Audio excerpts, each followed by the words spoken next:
in these otherwise desolate skies. For 70 years, the United States Navy has trained half of all its jet pilots here at the Kingsville Naval Air Station. But recently, radar has been detecting something new in the air. A potential intruder, a potential threat. Our pilots are pretty good. We're not going to fly into these things. But deep in the Naval Command Center, these things create confusion because on radar, they look just like a Navy jet. Now you have the issue of where's the airplane and what's the interference, and can I segregate the two? What happens if there's two airplanes close by? Can I keep them in the interference separated safely so we don't have a mid-air collision?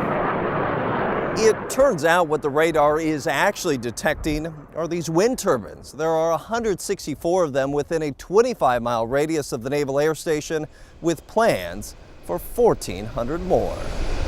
You're looking at something that's roughly twice as tall as the Statue of Liberty. This one's probably about 600 to 700 homes. It's a 2.3 megawatt turbine. Greg Wortham with the Texas Wind Energy Clearinghouse says hundreds of wind turbines are on schedule to be built this year near Kingsville. The wind farms will keep electric bills down and the local economy up. These projects mean so much to school districts, to hospital districts, to counties in terms of the tax revenue, sales tax revenue to communities, the jobs that they can keep in these regions. And the reason it's happening here along the Texas coast is because of the wind. Wortham calls it peak performance wind. Which means as people turn on their air conditioners in Corpus Christi, Houston, San Antonio, the energy force of the wind is picking up here almost exactly on the same level. The Navy says it's the same wind that keeps its training program afloat. We have a tremendous asset down here. It's our wind. We have good wind. Same reason why we want to fly here. We need that wind to simulate the aircraft carrier environment, which is arguably the hardest thing in aviation today.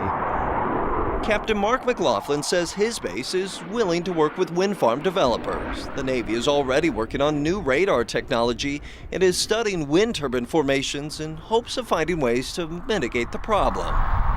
But the Navy says it will take time and is asking green energy developers to move slowly.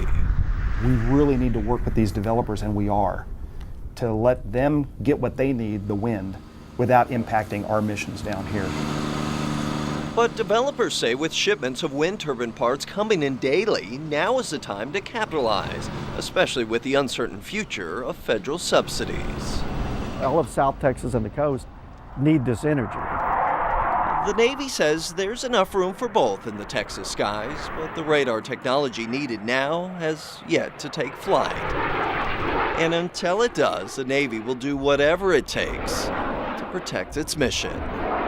Brian New, KENS 5, Eyewitness News.